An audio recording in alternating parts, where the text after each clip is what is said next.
Amis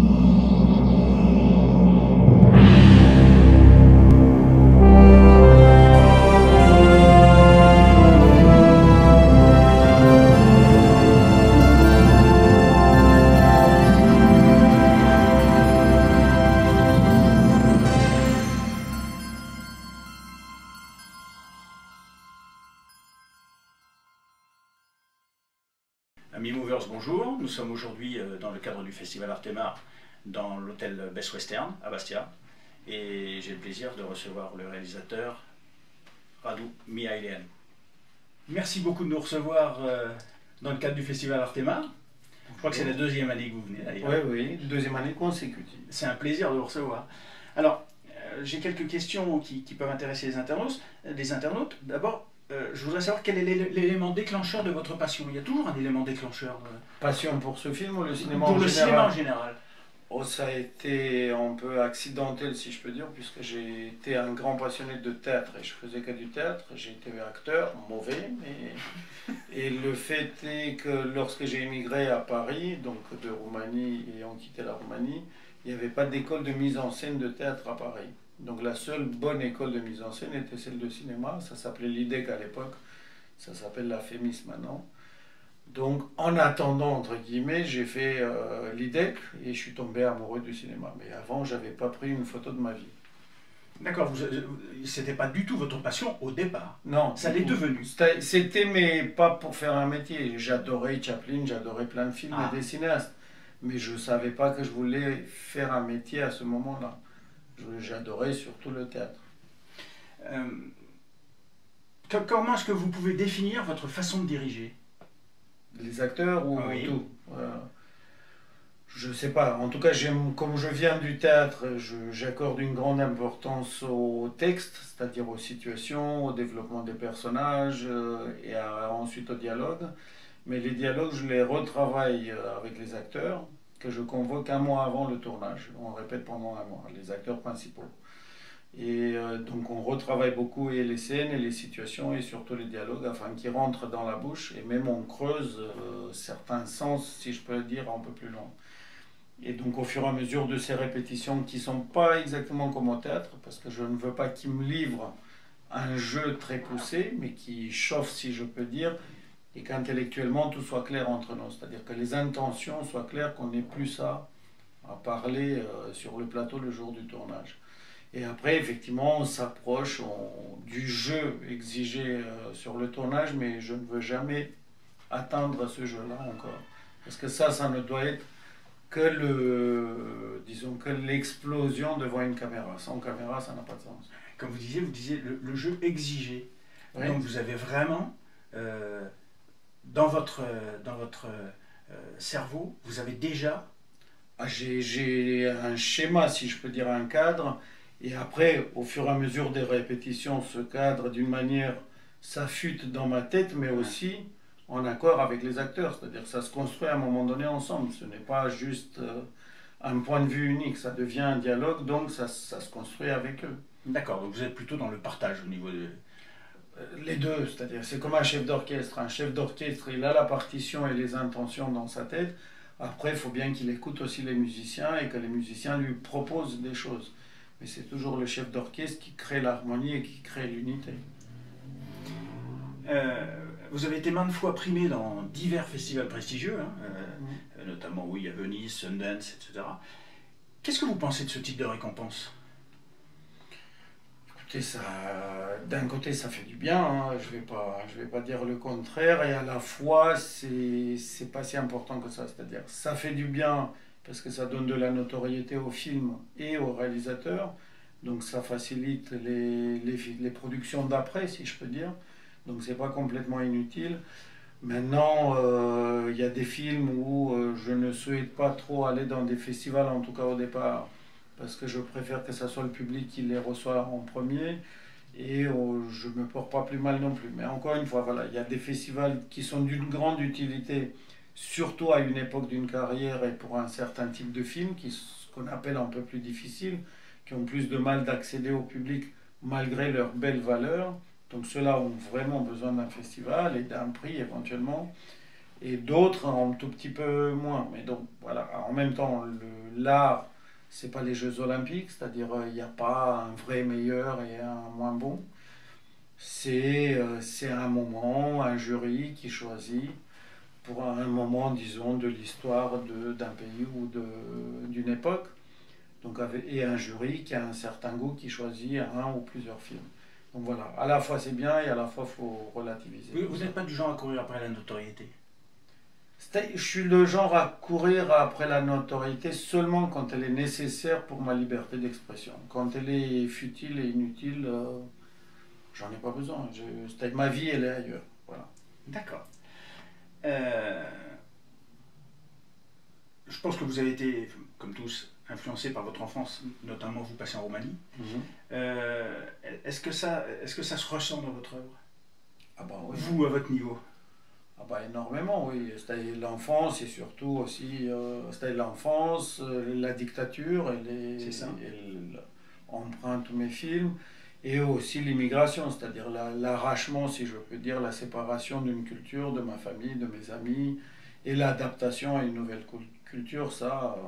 Vous en avez souffert? Souffert, peut-être c'est un grand mot par rapport à d'autres. J'ai traversé des choses, voilà, mais qui aujourd'hui, avec le recul à l'époque, elles me semblaient difficiles et douloureuses. Aujourd'hui, je trouve que je suis riche de ces passages-là et que si j'avais à le refaire, je ne me ferais pas souffrir exprès, mais je trouve que ça m'a été très utile. Ça m'a construit. Alors, avec le film qu'on a découvert hier, The History of Love,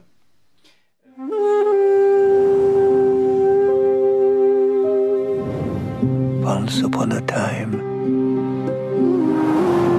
there was a boy who loved a girl. They made up thousands of games. He promised her he would never love another girl as long as he lived. Leo. Leo! Thinking about her again? Did you sleep with her? It's been 60 years, Domkar. Not now. I'm busy. I'm the nude model. You're too ugly. You're going to ruin their lesson and probably screw up their lives. Zdrasty. Happy birthday. He hasn't said a word to me all night. Well, as soon as it gets dark, jump his bones. I'd rather we just stay friends. What? Are you crazy? I don't want him to think I'm easy. Love stories never last. Look around you. If you love her, Leo, you must let her go. The Germans are less than 200 miles away. Leo, we will get married. In New York. Promise me. You will come. I promise you. Love only exists in books. That's not true. I love you! Alma Merminsky really did exist. Love is real. Come with me, please, Alma. She really likes you. She won't tell you because she's dumb and she's proud.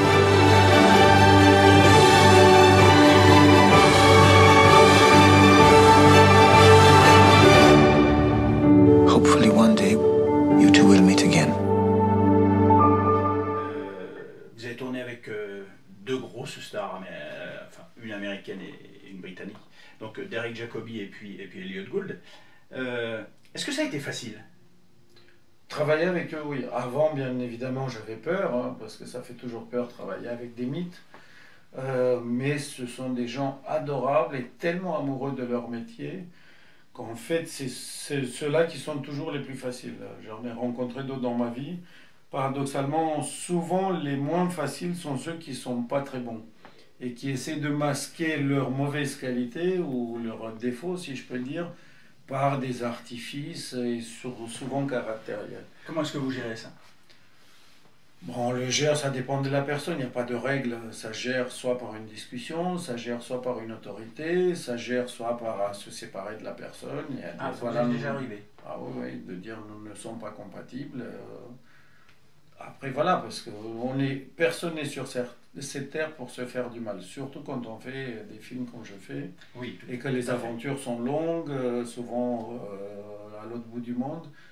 Donc on n'est pas là pour souffrir, on n'est pas là pour faire souffrir toute l'équipe, donc parfois effectivement on est obligé de se séparer de quelqu'un parce que c'est le verre dans la pomme et c'est pas la peine. Mais parfois, il y a des gens qui, avec une discussion et de l'intelligence, ça peut régler les choses. Mais pour revenir à mes deux camarades, c'est quand même deux messieurs de 76 ans, des méga stars, et ils répétaient comme des gamins, même quand moi je leur demandais pas, entre deux plans, alors qu'ils avaient leur roulotte, tout ça. Ils n'allaient pas du tout dans leur roulotte, ils restaient près du plateau pendant qu'on faisait la lumière, pour répéter encore. Ils m'appelaient de temps en temps, est-ce que ça tu veux comme ci, tu veux comme ça, comme deux acteurs presque débutants qui avaient peur de mal faire. Et c'est des gens exquis. Mais exquis, comme je dis souvent, c'est des gens avec qui on a envie de voyager. C'est-à-dire on a envie de dîner après le tournage, alors qu'on est fatigué et qu'on se dit, bon voilà, je veux me reposer. Mais avec eux, c'était du repos, de la joie. Ils sont des gens vraiment exquis. Pour vous, quel est votre film le plus abouti à ce jour? De ce que j'ai fait? Oui. C'est pas à moi de juger.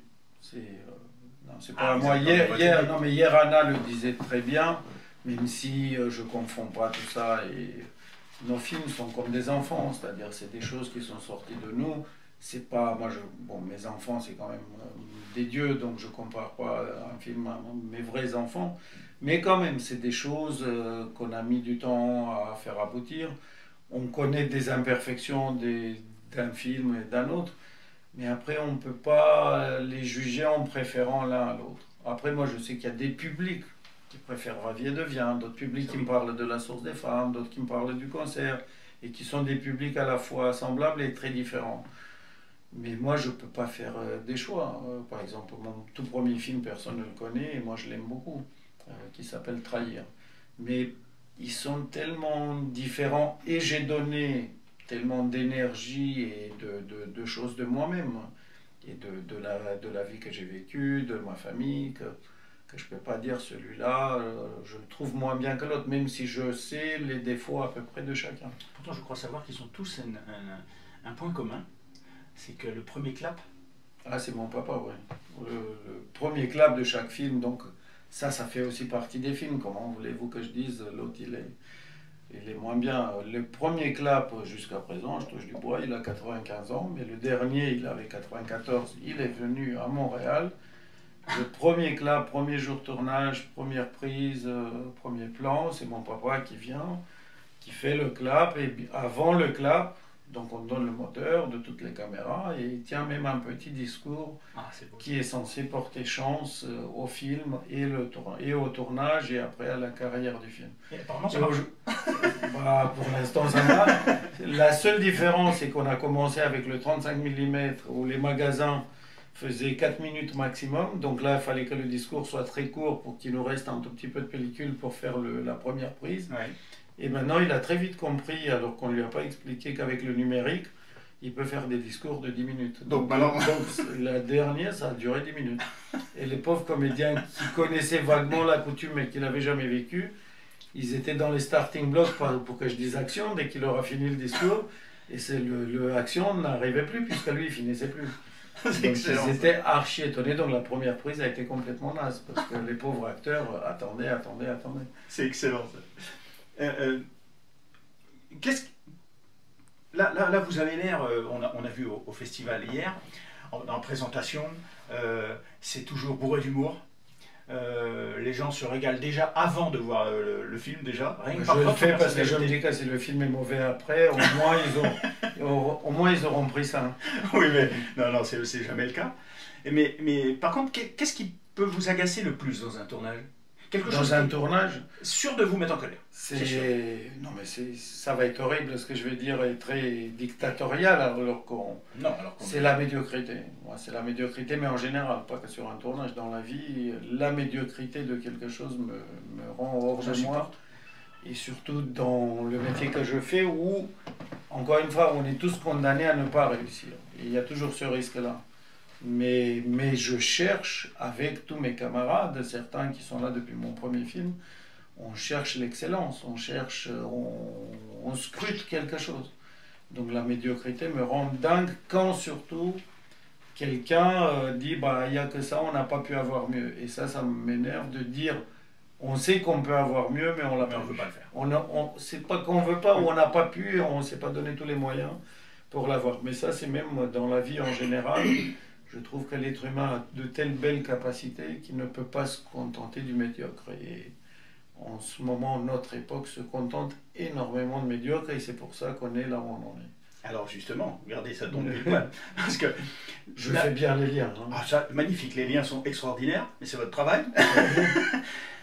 La place de plus en plus grande que prennent les blockbusters dans le cinéma mondial maintenant, est-ce que ça vous inquiète? Parce que ça m'inquiète quand ça dépasse une limite. C'est-à-dire les blockbusters ont toujours existé et il y a des blockbusters qui étaient formidables. C'est-à-dire dans l'histoire du cinéma, on a tous été amoureux de gros films américains.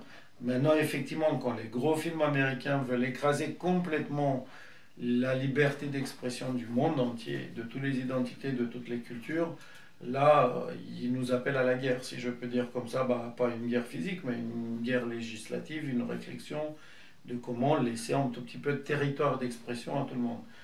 Donc aujourd'hui, oui, il y a des dangers surtout à cause d'Internet, c'est-à-dire Internet change complètement la configuration de la diffusion des œuvres dans le monde, c'est-à-dire il y a encore la salle de cinéma bien évidemment, mais Internet par des acteurs, des géants qui sont beaucoup plus puissants que même les majors d'Hollywood d'autrefois, beaucoup plus riches comme Netflix, Amazon, Facebook, etc. Ceux-là, ils voudront avoir une hégémonie mondiale. Et ce qui est un élément supplémentaire par rapport à ce qui existait, c'est que doucement, doucement, c'est plus l'homme qui décidera de ce qui devra être fait, mais c'est l'algorithme. C'est-à-dire l'algorithme, il repère que veut la masse, et l'algorithme dira il faut faire ce produit-là parce que la masse en veut et que ça engendre au niveau économique beaucoup d'argent. Donc ça, c'est le grand ennemi de demain. Donc il faut qu'on lutte contre ça, que ça ne soit pas que l'algorithme, puisque l'algorithme, au bout d'un moment, il va rétrécir l'espace de la réflexion et de la pensée mondiale, et qu'il n'y aura que des morts sur la route, et que l'expression deviendra de la dictature, puisqu'il n'y aura plus que quelques expressions qui pourront être diffusées. Vous croyez que ça va être possible de lutter justement contre ces... C'est toujours possible. Tant que, moi je dis une chose, tant qu'on n'est pas mort, et tant qu'on ne s'est pas complètement pris le mur, tout combat est possible, et tout combat peut être gagné. Je vais finir par une question parce qu'il faut vous libérer. Quels sont vos projets? Multiples. Oui, ça, j'ai cru le deviner. Je n'ai jamais parlé d'un projet par superstition aussi, avant qu'il existe. Parce que c'est comme parler d'un bébé alors qu'il n'est pas tout à fait confirmé et encore là. Donc ça, c'est mon petit laboratoire. On travaille après, en espérant que ça soit bon et que ça vive. Là, on en parle. On va rester dans votre cinéma, c'est-à-dire tout en émotion. On va rester dans mon cinéma, l'émotion, si les gens aiment cette émotion-là. Ouais. Eh bien, merci beaucoup de nous avoir reçus. Merci à vous. Merci beaucoup, c'est très gentil. Merci.